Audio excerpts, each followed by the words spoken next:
Hello and welcome to the Energy Connect studio at the Egypt Energy Show or EGYPES 2025. I'm delighted to have sitting next to me in the studio today, Maria Rita Galli, the Chief Executive of DESFA. Thank you so much, Maria, for being with us today. Well, I'm very glad to be here and I'm very glad to be again at EGYPES also in 2025. Thank you so much. And to start off, could you talk to us about the role of natural gas as a transition fuel and helping transform global energy systems? Well, I have to say that this year, but also, let's say, progressively in the last 12, 18 months, I've seen a much more pragmatic approach and more realistic approach toward the role of natural gas in the energy transition, and also about the duration in which natural gas is going to be staying with us. And this is mainly because there is a very deep understanding of the fact that today we need to use all available low carbon technologies. And when it comes to dispatchable energy, there is nothing like natural gas that can guarantee security of supply and affordability of energy. We see in all the countries, we see also in Greece, we had a very important increase of natural gas consumption in the last year, more than 30% on a year basis. And this was mainly due to the increased utilization for power. And not because we had less renewables, to the opposite, we have more and more wind and solar. But in order to better exploit wind and solar, we need also a dispatchable form of energy, of production of electricity. And in this sense, the role of gas and how it's helping to decarbonize in a sustainable manner, both the power sector and, of course, the industrial sector, it's something that, let's say, is coming back in focus as being one of the key pillars of the decarbonization strategy for Europe. Of course, we need to look at all solutions to reduce emissions also in the natural gas value chain, but gas and clean gases, in the future hydrogen, are going to remain and be an important pillar of the energy mix worldwide for sure the next few decades. I think you made some excellent and important points, and let me dive into them one by one. And to start off, basically with the opening ceremony this morning, where we really saw some landmark agreements being signed about closer cooperation in the Eastern Mediterranean. What is the strategic importance of this region, and how is DESFA also helping drive, the quest for energy security and independence? Well, let's say for sure this region has a potential for production of natural gas. Production of natural gas which is very close by the markets in which this gas can be utilized, of course, Europe and Egypt as well, and other African countries. And so, let's say, the abundance of the reserves of natural gas have been in a bit struggling to find the access to the market. I'm not talking about Egypt reservoirs, but Cyprus, Israel, they had more difficulties in reaching the market. So for me, the importance of today's agreement is really that, and really it's a very, very important step. We have been thinking about the utilization of the Egyptian infrastructure to monetize Cyprus reservoir since many years, and seeing that this becoming a reality, it's very important, because this untap the potential for domestic local production. And for us, this fits exactly in what we are trying to do, and we are doing in creating a vertical corridor, in the sense that as a company we are investing a lot in strengthening our infrastructures to increase, we are multiplying by 4 by this year, the capacity to transit Greece and deliver gas up to North Europe, Ukraine, Moldova, Hungary. And this passes through LNG being delivered to the Greek regasification terminals. Now we have 2 regasification terminals in Greece. And of course, let's say, having the possibility in the future, hopefully, to be able again to import gas which is being produced in Cyprus, maybe liquefied in Egypt and transported through our infrastructure to the countries which have less availability of diversified supply sources, is extremely important. And I really do hope to see soon this gas, as well as potentially new discoveries, because Greece is looking at explorations in the near future. So all the potential can be very valuable to bring also down the cost of gas and make it also more affordable for all the users. I think absolutely looking forward to a lot of activities in the near future. And like you said, I think it will be a game changer also for energy security for Europe. Yes, indeed, because we would be in the position to have access to, let's say, fundamentally domestically or regionally produced reserves, which have also a short distance to travel.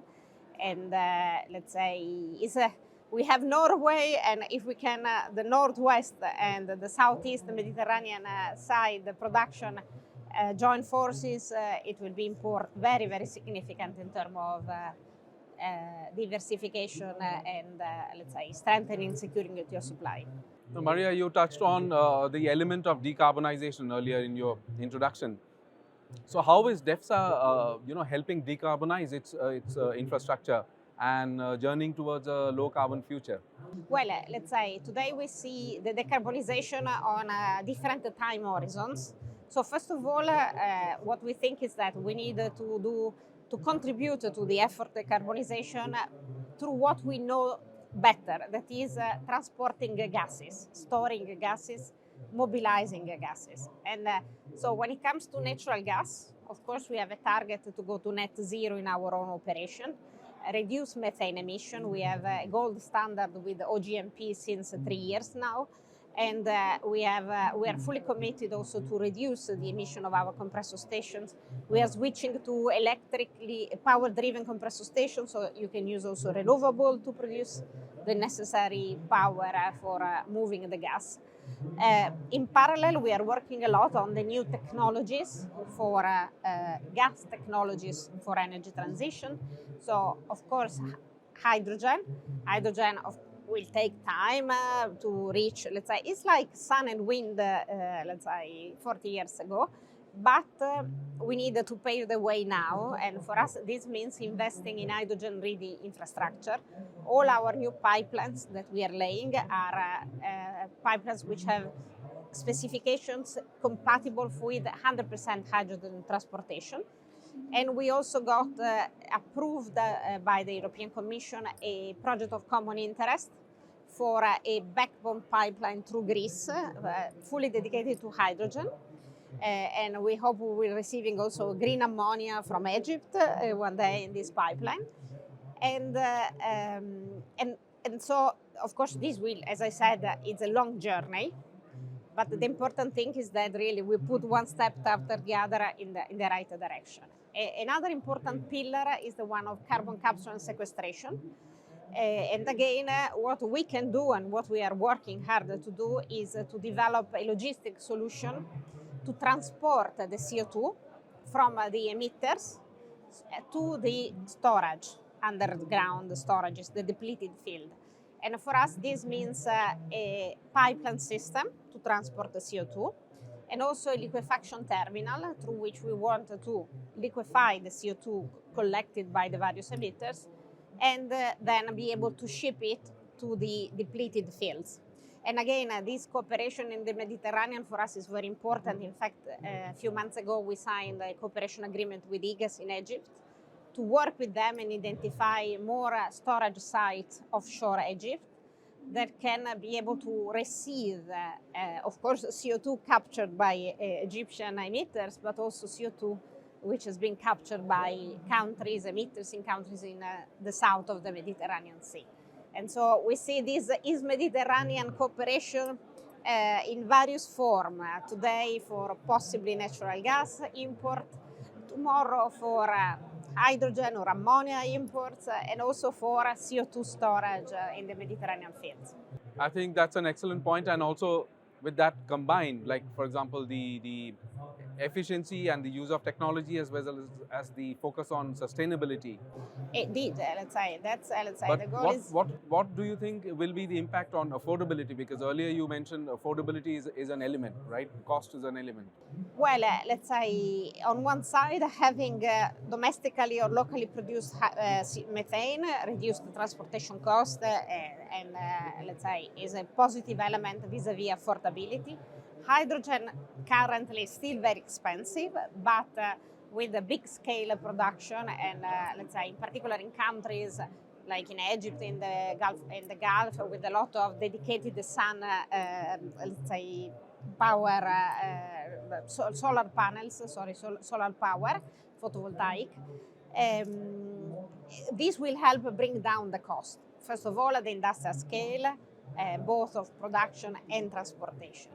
CCS is a technology to maintain, to guarantee affordability, in the sense that it's a technology that helps industries remain where they are and not relocate in countries where there are less stringent emission targets, but in an affordable way, capture and store the CO2. So in those cases in which it's not possible to replace the fuel, and the fuel will continue to emit the CO2, the most economic solution will be to capture and store the CO2.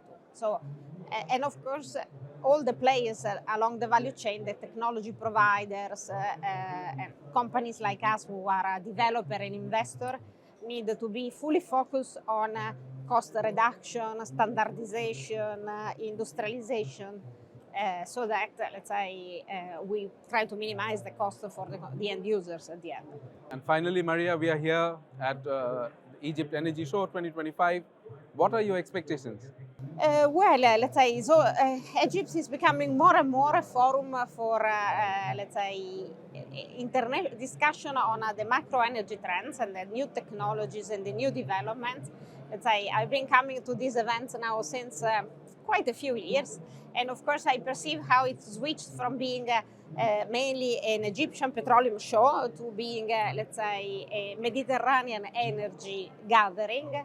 And I expect a very valuable discussion on how, let's say, we can really cooperate among the various stakeholders in the Mediterranean space to really harvest the potential of this region in a sustainable way, making decarbonization a prioritization, but really, let's say, working together to create prosperity for the region. Maria, it was such a pleasure to talk to you, and thank you once again for coming down to the Energy Connect studio.